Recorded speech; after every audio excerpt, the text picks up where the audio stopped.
Elle a publié un canular de rupture, alors j'ai laissé son père lui lire les conséquences. Elle m'a dit qu'elle avait besoin de quelqu'un de spontané. Elle l'a dit avec emphase, comme si elle lisait une réplique d'un mauvais soap-opéra. Caméra à la main, fausse larme prête à couler, la bague posée sur la table basse comme une sorte de cerise tordue sur le gâteau. J'étais assis sur notre canapé, mon canapé, à regarder une femme que je pensais connaître mettre en scène notre rupture pour TikTok.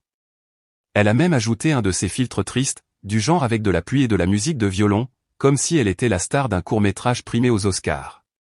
Je n'ai pas dit un mot, je ne suis pas parti en claquant la porte, je n'ai rien jeté, je suis juste resté assis là pendant qu'elle criait par-dessus la bande-son qu'elle avait ajoutée, racontant au monde entier que j'étais trop prévisible, trop ennuyeux, juste un bouche-trou en attendant de trouver quelqu'un de plus amusant.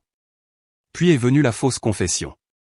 Elle s'est filmée à son bureau, chuchotant à la caméra à propos de son mari de travail, Jason, laissant entendre qu'il y avait eu quelque chose de plus entre eux. Spoiler, Jason est un stagiaire avec un tic nerveux permanent et un appareil dentaire pour adultes, mais la réalité n'était pas le sujet. Le contenu viral était l'objectif. Ses sœurs étaient dans le coup. Elles l'ont aidé à choisir les légendes. L'une d'elles suggérait, le mariage, c'est mignon jusqu'à ce que ton homme se transforme en ton colocataire. Hilarant. Elle a publié ça avec les hashtags #Brécuprank, #Ubgradzeazon, #Norgray. La vidéo a atteint 1 million de vues avant le lever du soleil. Les gens ont ri, commenté avec des émojis de flammes. Quelques-uns ont qualifié ça de sauvage, d'audacieux, de vrai. Le matin, elle a tourné son téléphone vers moi, toujours en robe de chambre, les cheveux en désordre à cause du sommeil et de l'arrogance. Chérie, regarde, 1 million. Tu es célèbre. J'ai regardé l'écran, je l'ai regardé, puis je lui ai envoyé un emoji pouce levé depuis l'autre bout de la pièce. C'est tout. Juste un pouce levé, pas un mot, pas de drame, juste un minuscule signal de la taille d'un pixel pour lui montrer que j'avais vu. Si vous lisez encore et que vous voulez savoir où cela mène, abonnez-vous. Sérieusement, 90% d'entre vous entendent des histoires comme celle-ci et n'appuient jamais sur le bouton. Faites-le pour l'algorithme ou juste pour voir jusqu'où va le terrier du lapin. Ça aide l'équipe et, croyez-moi, on ne fait que commencer. Bref, revenons à Laura. Elle a ri en voyant l'emoji. Elle a cru que ça voulait dire que je n'étais pas en colère. Que je jouais le jeu. Le même matin, j'ai sorti les poubelles comme d'habitude, nourri le chien, je l'ai embrassé sur la joue, puis j'ai dit que j'allais faire une promenade. Elle m'a fait un signe de la main distrait, absorbée par les commentaires qui disaient à quel point elle avait de la chance d'avoir un mari qui savait apprécier une blague. Elle n'a pas remarqué le sac à dos près de la porte. N'a pas trouvé étrange que je porte les bottes que je n'utilise que pour voyager. N'a pas enregistré que j'avais sorti mon passeport du coffre-fort. Et elle n'a certainement pas remarqué que j'avais laissé mes clés de maison sur le comptoir, parce que pendant qu'elle était occupée à devenir virale, j'étais déjà parti. Et pas le genre de départ où l'on dort chez son frère pendant quelques jours pour revenir une fois la poussière retombée. Je veux dire, vraiment parti. Téléphone déconnecté. Compte en banque déplacé. Courrier réexpédié. Avocat déjà dans la boucle. Vous voyez, Laura m'a toujours considéré comme le type discret. Stable, prévisible. Elle le disait comme une insulte. Mais voilà le truc avec les gens discrets. On observe, on se souvient, et parfois, on se prépare. Elle pensait que c'était une blague. Elle pensait que ce n'était que du contenu. Mais la seule chose qu'elle a vraiment mise en ligne, c'était son propre avis de décès. Dans l'éloge funèbre, disons simplement que ce n'est pas moi qui l'ai prononcé. Pas directement. Ça aurait été trop prévisible. La nuit avant mon départ, je me tenais dans le couloir, fixant le cadre photo de travers que Laura insistait toujours pour garder. Une de ces photos de fiançailles mises en scène avec de fausses feuilles d'automne et moi dans un pull que je détestais. Son sourire était large. Ma main était sur sa taille. Et si on regardait de près, on pouvait voir à quel point j'essayais de paraître heureux. Je n'étais pas en colère. Plus maintenant. J'en avais juste fini. Le genre de « fini » qui ne crie pas. Il agit. J'ai fait ma ronde en silence. La chambre d'amis. Mon bureau. La buanderie où j'avais trouvé un jour un reçu pour un dîner auquel je n'avais jamais participé. Débité sur notre compte joint. Je m'étais dit que c'était probablement pour un déjeuner de travail. Ce mensonge avait duré un mois entier. Dans la chambre, elle dormait en diagonale sur le lit, un bras jeté sur mon oreiller, la bouche ouverte, souriant encore même dans son sommeil. Peut-être qu'elle rêvait de sections de commentaires et de nombre d'abonnés. Peut-être qu'elle rêvait du type dont elle avait plaisanté. Peut-être, même si j'en doute, qu'elle rêvait de moi. J'ai ouvert le placard, j'ai cherché derrière les boîtes qu'elle ne touchait jamais, et j'ai sorti le dossier noir qui était là depuis 4 ans et demi. Il était plus lourd que dans mon souvenir. À l'intérieur, une copie du contrat post-nuptial dont elle ignorait qu'il contenait une clause de caducité exécutoire. Une lettre du cabinet d'avocats que j'avais discrètement engagé après notre 3e anniversaire. Des actes de transfert de propriété notariés. La clause d'indemnité que j'avais ajoutée au statut de sa SARL lorsque je l'avais renflouée il y a 2 saisons fiscales. Et le clou du spectacle, des déclarations sous serment de 2 amis communs sur l'impact du canular sur ma réputation professionnelle. C'était juste une assurance. Je n'en ai jamais eu besoin, mais je les avais. J'ai voyagé léger, un sac, un ordinateur portable, une clé USB, le dossier, un passeport. Je n'ai pas écrit de mots. Pas laissé de SMS d'adieu. Pas de cinéma. Ça lui aurait donné l'attention dont elle se nourrissait. Cependant, j'ai laissé la lumière du couloir allumée. Elle détestait ça. Disait que ça donnait à la maison un air hanté. Approprié.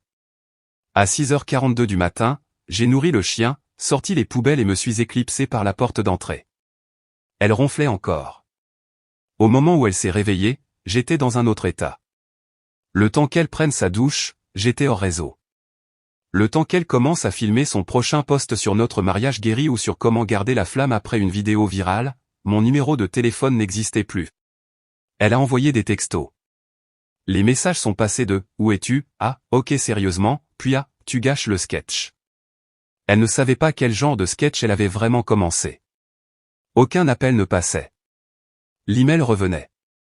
Le Wi-Fi de la maison portait toujours mon nom. Mais je regardais déjà son historique de connexion passer de la planification de contenu à des recherches Google comme « Contrat post-nuptial exécutoire canular ». Peut-on aller en prison pour avoir simulé une infidélité en ligne? Marie disparue après un canular viral. Elle a appelé sa sœur. J'ai écouté le message vocal via un téléphone prépayé. Il fait juste son cinéma. Il reviendra. Il revient toujours. Mais je ne faisais pas mon cinéma. J'étais méthodique. Vous voyez, au moment où elle a cliqué sur « Publier », elle a déclenché une série d'événements que j'avais préparés il y a longtemps. Pas par dépit, mais par reconnaissance de schéma. On apprend à construire un plan de sortie quand on vit avec quelqu'un qui traite les gens comme des accessoires. Je ne suis pas parti pour la punir. Je suis parti pour laisser la gravité faire son œuvre. Et quant au silence, il était délibéré, stratégique.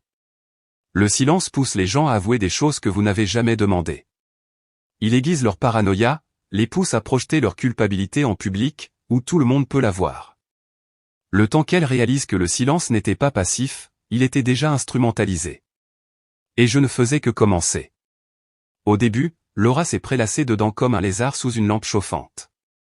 Elle portait son titre d'épouse virale comme si c'était un contrat de sponsoring en attente. Chaque notification la nourrissait comme un bonbon. 300 000 likes, 15 000 partages, un aspirant animateur de podcast la qualifiant de « reine sauvage ». Elle a publié une vidéo de suivi cet après-midi-là, enveloppée dans un peignoir avec une tasse de café et une fausse moue. Alors, à propos d'hier soir. Vernis à ongles #Brécuprank #passe de rancune. Elle a même ajouté un sondage, devrais-je faire un autre canular à Daniel? Souriant bêtement. La section des commentaires était pleine d'émojis rieurs et de gens qui l'encourageaient. Pendant 12 heures, elle fut une héroïne pour les personnes émotionnellement instables. Mais ensuite, quelqu'un a trouvé notre photo de mariage. Pas très difficile, en réalité. Elle était sur son profil, en première page, robe blanche, ma cravate maladroite. Ses sœurs avec cette coiffure de demoiselle d'honneur clonée. C'est là que le ton a changé. Attendez, c'était son vrai mari? Soudain, les commentaires sont devenus acerbes. L'incrédulité a laissé place à l'examen. Puis au dégoût. Bon sang, tu as fait ça à ton propre mari. Est-ce qu'il sait que tu as posté ça? On trouve ça normal d'humilier les gens pour le buzz maintenant? Ce n'est pas drôle. C'est de la violence psychologique. quelques créateurs de contenu s'en sont emparés. Vidéo de réaction, duo avec de grands yeux et des hochements de tête silencieux. Un type avec 4 millions d'abonnés a mis en ligne un clip, je veux juste dire que si ma femme me faisait ça, la prochaine vidéo serait celle d'un camion de déménagement. En 24 heures, l'ambiance est passée de « Yes Queen » à « Cette femme est toxique ». Elle a essayé d'en rire. Les gens sont si sensibles, a-t-elle dit lors d'un direct, sirotant du vin et levant les yeux au ciel. Mais l'algorithme se fiche des intentions. Il ne voit que l'engagement. Et maintenant, il l'a jeté en pâture au loup. Une marque de bien-être qu'il avait autrefois présentée dans son magazine a discrètement retiré sa page. Une entreprise de soins de la peau avec qui elle était temps pour parler l'a bloquée. Puis son véritable employeur, une agence événementielle où elle travaillait à temps partiel à distance, l'a appelée pour une petite discussion. Nous réévaluons votre contrat. Cet incident a attiré beaucoup d'attention, et pas du genre qui nous met à l'aise. Elle a essayé de rester cool.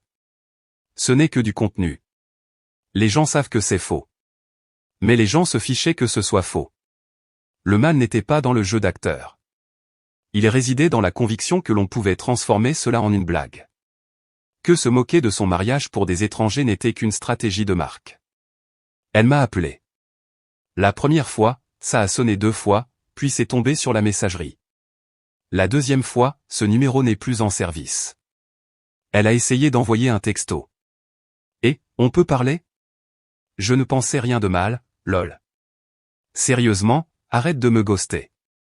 Daniel, allô ? Est-ce que tu me punis ? Rien. Elle m'a envoyé un message privé sur Instagram. J'avais déjà désactivé le mien. Ses mains se sont mises à trembler. Pas encore de peur, mais de frustration, le genre que l'on ressent quand l'histoire ne se déroule plus comme on l'avait écrite. Elle a posté une autre vidéo, des excuses complètes, mi-maquillées, mi-remords. Je voulais juste m'excuser auprès de tous ceux qui ont mal compris le canular. Daniel et moi avons une relation taquine. Il est juste réservé et drôle.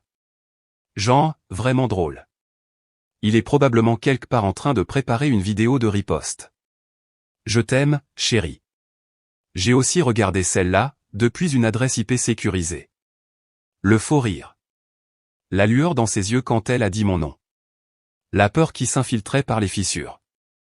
Elle commençait à réaliser que quelque chose n'allait pas. Mais pas ce qu'elle aurait dû craindre le plus.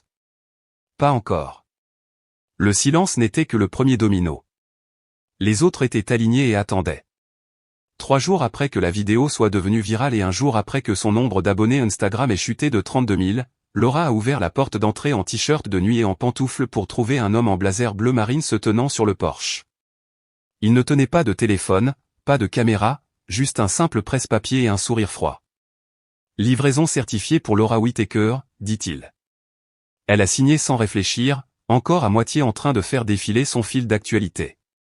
L'enveloppe était épaisse, de couleur crème, avec un en-tête en relief. Quand elle a vu le nom du cabinet d'avocats dans le coin supérieur gauche, Langford et Ellison, son estomac fit quelque chose d'inhabituel. Il se serra. Daniel les avait mentionnés une fois, peut-être 2, il y a des années, à propos de contrats. Elle avait à peine écouté. Elle a fermé la porte, a tourné les talons et a déchiré l'enveloppe avec son pouce. La première page était courte, sans émotion, notification de transfert, accusé de réception et confirmation de réaffectation de propriété. La deuxième page était plus longue, du jargon juridique, des paragraphes de citation, de clauses, de sous-sections. Mais la troisième page, c'est celle-là qui a fait plier ses genoux, en raison de l'exécution de l'accord de propriété post-nuptial 6 juin, signé le 17 mars 2021, et des dépôts de transfert d'actifs ultérieurs datés du 12 avril 2022 et du 3 novembre 2022, la propriété située au 239 Glenview Terrace, y compris tous les terrains, structures et contenus, est désormais et a été la seule propriété légale de Monsieur Daniel Whittaker. Elle l'a lu 3 fois avant que l'information ne s'imprime. La maison, sa maison, leur maison, n'était pas la sienne. Ne l'avait pas été depuis des années. Même pas la cuisine, même pas la couleur de peinture sur laquelle elle avait insisté, même pas la salle de bain qu'elle lui avait fait refaire 2 fois. Elle a laissé tomber la lettre, a fouillé le reste de l'enveloppe. À l'intérieur se trouvaient des copies notariées d'actes, de dépôt, de mise à jour du registre. Chacun scellé, chacun daté. Daté avant le canular, avant la vidéo, avant même qu'elle n'ait pensé à appuyer sur « Enregistrer ». Et chaque document portait le même tampon froid et formel, déposé, confirmé, exécuté. Ce n'était pas une vengeance. C'était déjà fait. La paperasse n'était pas une réaction. C'était un plan silencieux et patient qui se déroulait comme prévu. Elle a reculé en trébuchant et s'est assise sur les escaliers, fixant l'enveloppe par terre comme si elle pouvait exploser. Son téléphone a vibré. Un message de sa sœur. « Tu as eu des nouvelles de Daniel ?» Les gens demandent si c'est un canular. Laura n'a pas répondu. Elle s'est levée, serrant les documents, et a traversé la maison. Soudain, chaque recoin lui semblait étranger. La photo encadrée de leur lune de miel à Florence. Elle devrait y renoncer. La table en palissandre qu'elle avait trouvée dans cette vente de succession, légalement pas la sienne. Le dressing, la baignoire sur pied, les stupides petites poignées de porte en laiton qu'elle lui avait fait remplacer juste parce que. Pas à elle. Pas à elle. Pas à elle. Elle a cherché l'acte de propriété original sur le site du comté. Le nom avait été mis à jour il y a des mois. Discrètement, sans fanfare. Elle ne l'avait pas remarqué parce qu'elle ne regardait jamais. Pourquoi l'aurait-elle fait? C'était Daniel qui payait les factures. Elle se contentait de créer du contenu. Et maintenant, le contenu avait fait d'elle une invitée dans une maison qu'elle ne possédait plus. Son téléphone a de nouveau vibré. Cette fois, une demande de message privé, un badge vérifié. Un journaliste financier d'un podcast qu'elle écoutait religieusement. Bonjour Laura. Je me demandais si vous souhaiteriez commenter les documents légaux qui circulent aujourd'hui. Un montage fascinant. Il semble que votre mari avait une sacrée paperasse. Paperasse? Elle s'est retournée vers l'enveloppe. Chaque page était numérotée, étiquetée, organisée. Elle a réalisé avec une clarté horrifiante que Daniel n'était pas seulement parti. Il s'était préparé. Et le pire, ce n'était que le début. Elle est montée dans la voiture avec un téléphone à moitié chargé et une bouteille d'eau vide, les cheveux attachés en un chignon qui n'avait pas vu de shampoing depuis 3 jours, et des traces de mascara s'écaillant encore sous ses yeux.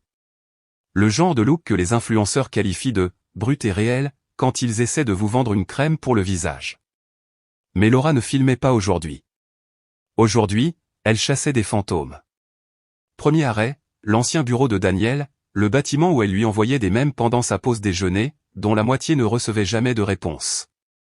Elle est entrée d'un pas décidé, comme si elle avait encore la permission d'exister dans son monde. La réceptionniste a levé les yeux, perplexe. « Je peux vous aider ? Je cherche Daniel Whittaker. Il travaille à la comptabilité. » La femme a cligné des yeux. Daniel est parti il y a plus d'1 an. Quoi? Non, c'est impossible. Il travaille ici. C'est ici qu'il travaille. Il vient ici tous les jours avec sa voiture. La réceptionniste a secoué la tête lentement. Je suis désolé. Il a démissionné au printemps dernier. Il a pris un poste ailleurs, je crois, mais nous n'avons pas ses coordonnées. Laura est restée là, abasourdie. 1 an. Il n'avait jamais mentionné avoir démissionné. Elle ne savait même pas qu'il avait vidé son bureau.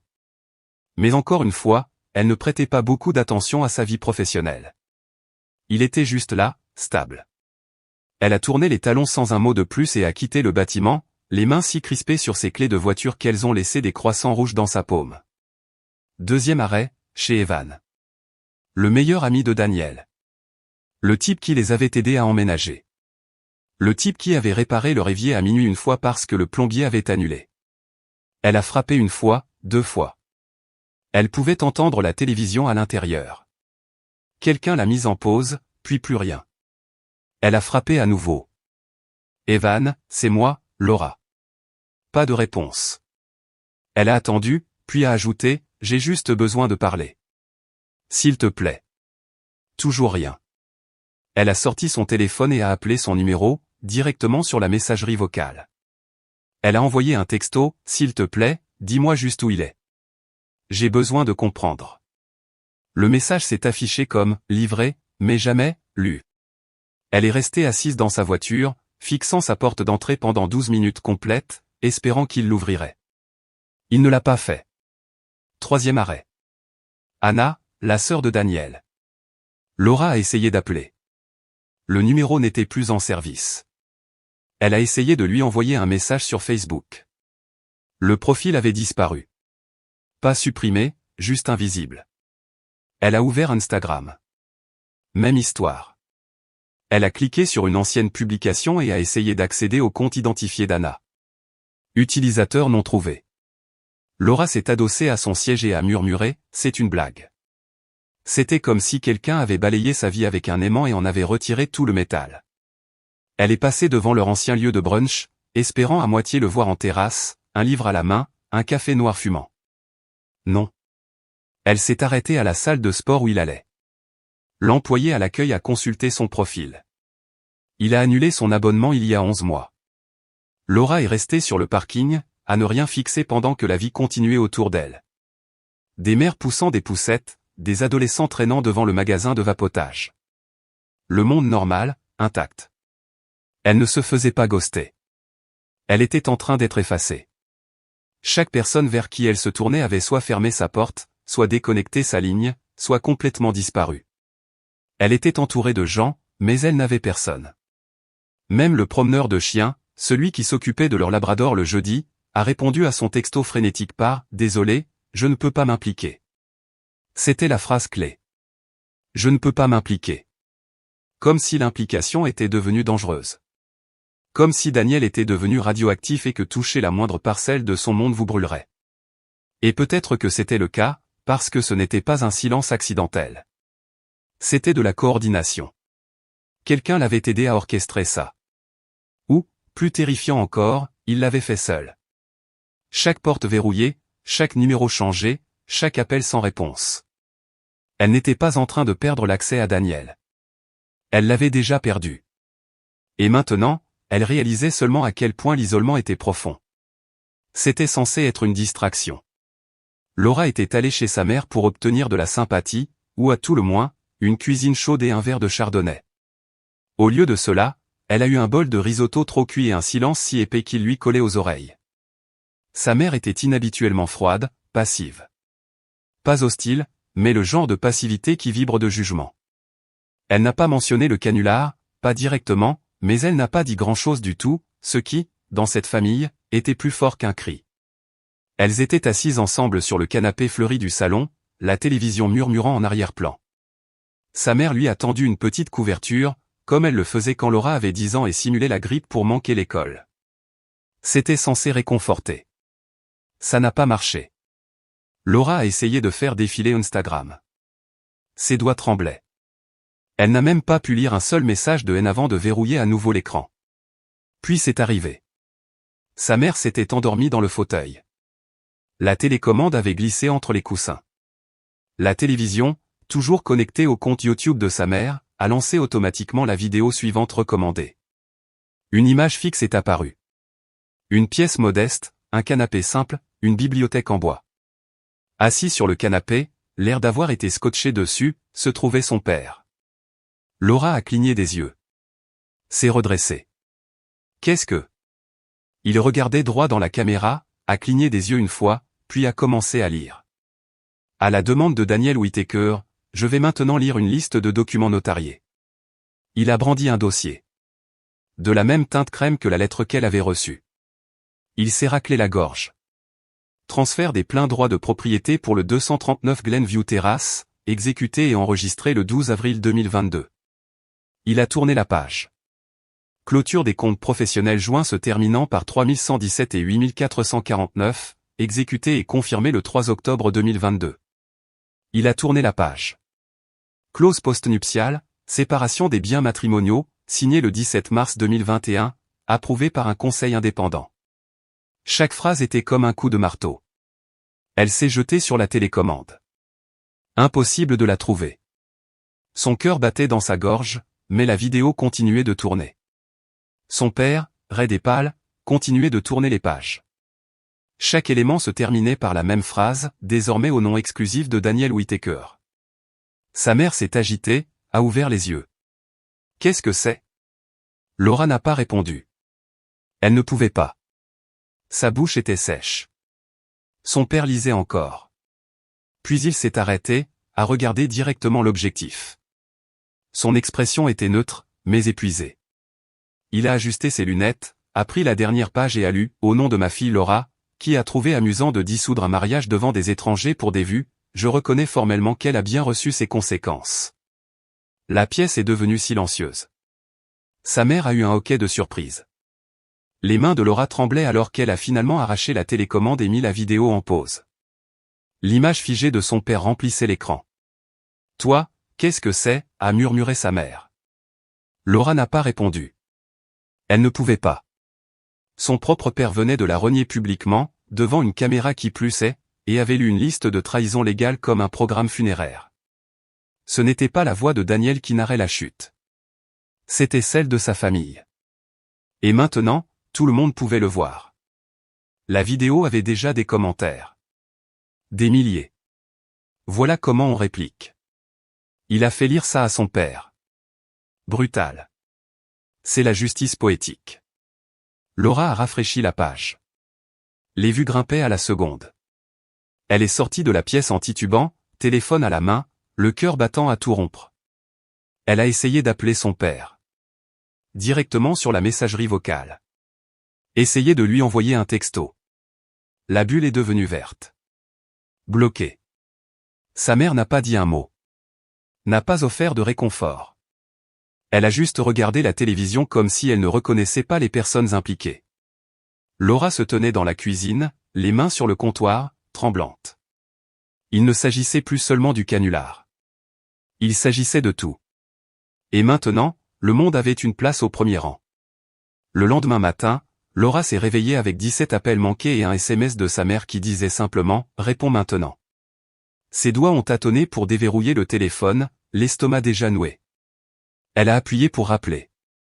La première sonnerie n'a même pas eu le temps de se terminer que sa mère a décroché, déjà en plein cri. « Qu'est-ce qui ne va pas chez toi ? Que as-tu fait à ton père ? » « Maman, calme-toi. Il a été malade toute la nuit, il tremble, il est mortifié. Tu lui as fait lire ces saletés et tu les as mises sur Internet.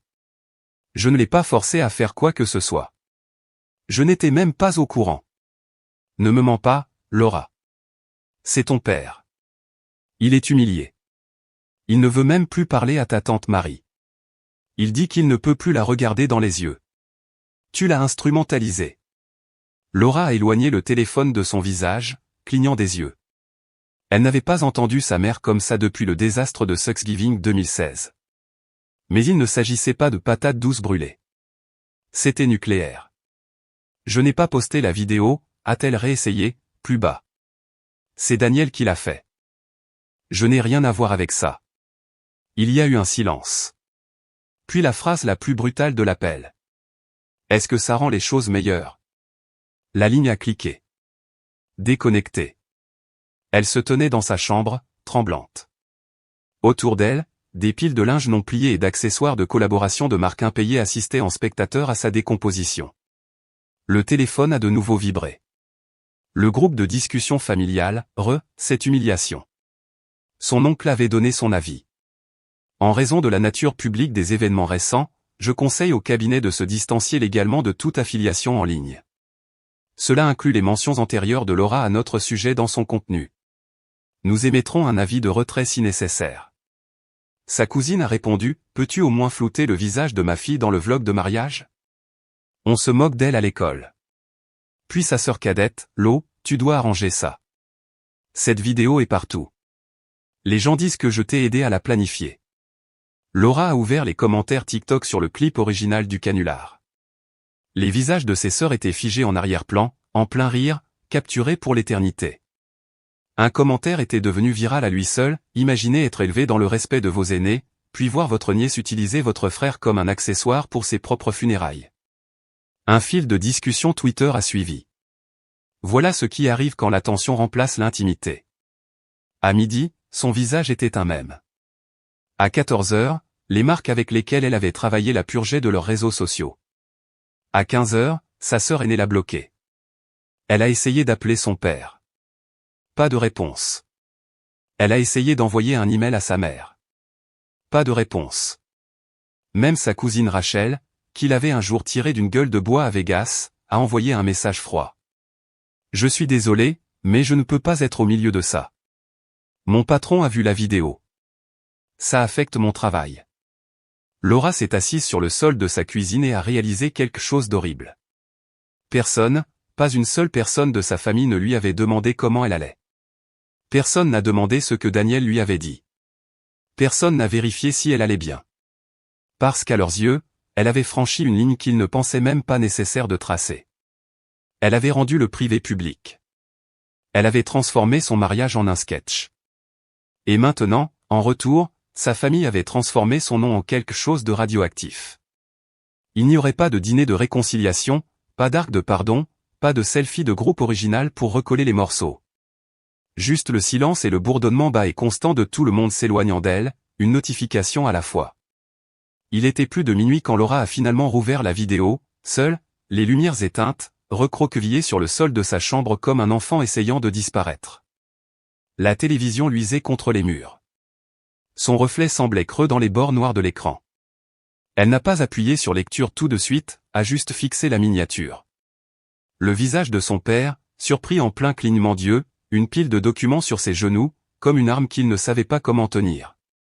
Quand la vidéo a commencé, elle n'a pas tressailli. Pas cette fois. La voix de son père semblait plus assurée que dans son souvenir. Peut-être que cette fois, elle ne réagissait pas. Elle étudiait. Elle a laissé la vidéo se dérouler, ligne par ligne, jusqu'au moment où il a pris le dossier plus épais, la partie avec les actes de propriété, les registres de transfert. Elle a fait une pause, a zoomé. La date en haut du document, 17 mars 2021. Son cœur a trébuché. C'était un mois avant leur anniversaire de mariage, celui qu'elle avait oublié jusqu'au matin même. Daniel était rentré avec des fleurs. Elle ne lui avait même pas pris de carte. Lui avait dit, désolé, c'est juste une date. On a été occupé. Il avait souri. Dit que ce n'était pas grave, et l'avait quand même emmené dîner. Elle a plissé les yeux. Un autre formulaire. 12 avril 2022. C'était le même mois où elle avait commencé à faire des sketchs sponsorisés sur la vie de couple, où elle faisait semblant de piquer des crises, de faux divorces, où elle avait versé des céréales sur son ordinateur portable une fois, tout ça pour rire. Il l'avait regardé, ne s'était jamais plaint, ne lui avait jamais demandé d'arrêter. Elle a avancé dans la vidéo. Son père tenait les statuts de la SARL. 3 octobre 2022. C'était le mois où elle avait emprunté de l'argent sur le compte d'épargne de Daniel pour maintenir à flot son entreprise de merchandising. Elle n'avait même pas demandé, elle avait juste pris, lui disant qu'il croyait en elle, n'est-ce pas? Elle a de nouveau fait une pause, a zoomé sur la signature. La sienne, juste à côté de la sienne. Elle ne se souvenait même pas de l'avoir signée. Avait probablement pensé que c'était quelque chose à voir avec les impôts. Un autre document. Le nom de sa cousine figurait comme témoin. Un autre frisson. C'était la nuit de leur soirée jeu en famille. Daniel lui avait demandé si elle pouvait signer quelque chose rapidement avant que tout le monde n'arrive. Elle avait un verre de vin à la main, avait ri. Bien sûr, peu importe. Sa cousine avait souri tout le temps. Elle a lâché la télécommande. Ses mains étaient moites. Ce n'était pas une vengeance. C'était une chronique. Une mèche lente qu'elle avait prise pour une chaleur de fond. Et puis, comme un coup de pied de biche entre les côtes, le souvenir l'a frappée. Cette nuit, il y a des années, où elle était rentrée furieuse parce qu'un contrat de marque était tombé à l'eau. Avait dit quelque chose de cruel. Elle se souvenait à peine de quoi, mais il s'était tenu dans l'embrasure de la porte de la cuisine, silencieux comme toujours, et avait dit, les traces écrites durent plus longtemps que les sentiments blessés. Elle avait levé les yeux au ciel. N'importe quoi, le poète. Il n'était pas poétique. Il était littéral. Et elle réalisa, avec un frisson glacial, que cela n'avait jamais été à propos d'une seule vidéo. Cela se préparait depuis des années. Elle a essayé de se lever, mais n'a pas pu. Et restée assise là, le cœur battant, regardant l'image figée de son père à la télévision. Ce n'était pas juste une conséquence. C'était une autopsie, et elle réalisait seulement maintenant que le corps était son mariage. Et Daniel, il avait documenté l'acte de décès depuis le début. Ils ont commencé à monter les vidéos ensemble comme si c'était une putain d'œuvre d'art. Un créateur populaire a mis en ligne un écran partagé côte à côte. À gauche, Laura simulant une rupture larmoyante avec Daniel, débitant des absurdités scénarisées sur le fait de vouloir quelqu'un de plus excitant tout en pleurant faussement avec une piste de violon manifestement éditée en dessous. À droite, la voix impassible de son père lisant les transferts de propriété et les clauses de contrat comme un juge prononçant une sentence. Ça s'est propagé comme une traînée de poudre numérique. Quelqu'un a ajouté des sous-titres, puis des mèmes. Un tweet, elle a publié un canular. Il a publié une procuration. Un autre, ce n'est pas de la vengeance. C'est un jeu d'échecs. Hashtag sexisloaded, hashtag Whittaker Clause, hashtag papertrailking, hashtag divorced, hashtag silent exécution ont explosé du jour au lendemain. Même le TikTok juridique s'en est mêlé. Deux vrais avocats, des frères avec un podcast, ont décortiqué les documents ligne par ligne. Celui-ci, juste là, a dit l'un, pointant une capture d'écran du contrat post-nuptial notarié, est blindé. Béton. Elle a signé ça. N'a probablement pas lu, mais c'est exécutoire. L'autre frère a ri. Le mec n'a même pas élevé la voix. Il a élevé ses capitaux. Ils ont tous les deux ri comme si c'était un spectacle comique. Laura a regardé le clip la bouche bée, les doigts tremblants sur son téléphone. Elle a essayé de répondre, de publier sa propre vidéo pour expliquer que ce n'était qu'une blague, qu'ils avaient une relation taquine, qu'elle n'avait aucune idée que Daniel déclencherait l'arme nucléaire. Mais la section des commentaires ne voulait pas d'excuses. Il voulait du sang. Elle pensait que c'était mignon jusqu'à ce que ça lui coûte la maison. Quand les gens apprendront-ils? Humilier son conjoint en ligne n'est pas du contenu, c'est de l'autodestruction. Il n'est pas seulement discret, il est létal. Puis vint l'avalanche. 3 partenaires de marque ont résilié leur contrat en 48 heures. L'un a publié une déclaration publique, nous ne cautionnons pas l'humiliation publique ou la manipulation émotionnelle à des fins de divertissement. Un autre a envoyé une mise en demeure concernant son utilisation de leurs produits dans la vidéo originale du canular.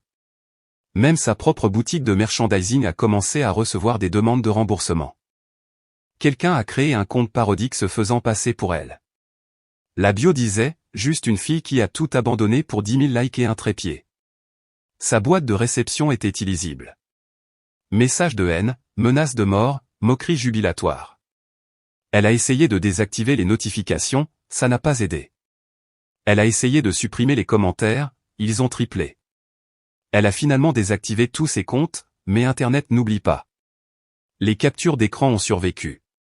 Les fils de discussion se sont allongés. Des gens qui ne l'avaient jamais rencontré analysaient ses expressions faciales comme des experts en médecine légale.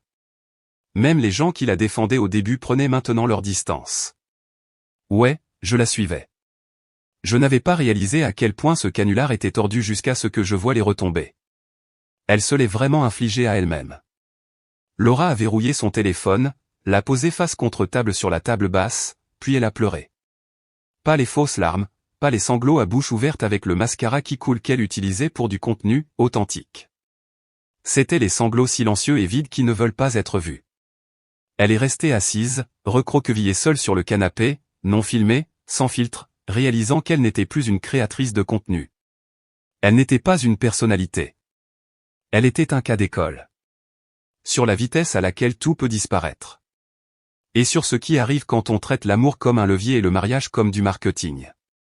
Parce que ce n'était pas seulement une réaction négative. C'était un effondrement. Et il ne restait plus rien à publier. Elle n'a même pas trouvé la deuxième vidéo. C'est sa mère qui l'a fait. C'était un jeudi matin froid. Laura n'avait pas quitté la maison depuis des jours. Les rideaux restaient tirés. La lumière du réfrigérateur vacillait à l'ouverture, ne révélant que des condiments et du lait d'amande. Elle était assise à la table de la cuisine en pantalon de jogging qu'elle n'avait pas lavé, fixant l'écran sombre de son téléphone comme s'il pouvait reprendre vie avec de bonnes nouvelles. L'appel de sa mère est arrivé à 8h04. Cette fois, pas de cris, pas de soupir dramatique, juste une phrase calme et résignée. Ils en ont posté une autre. L'estomac de Laura s'est noué. Sa voix s'est brisée. Quoi? Qu'est-ce que tu veux dire? C'est ton père, seul cette fois. La ligne s'est coupée.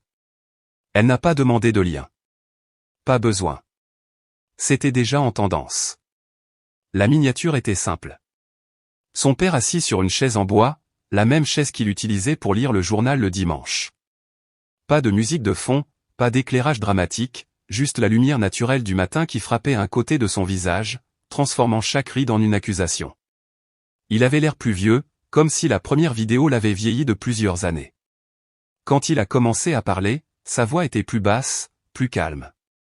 La caméra ne coupait pas. Un plan continu. On m'a demandé de lire cette liste, non par vengeance, a-t-il dit, la voix légèrement tremblante, mais par responsabilité. Une longue pause.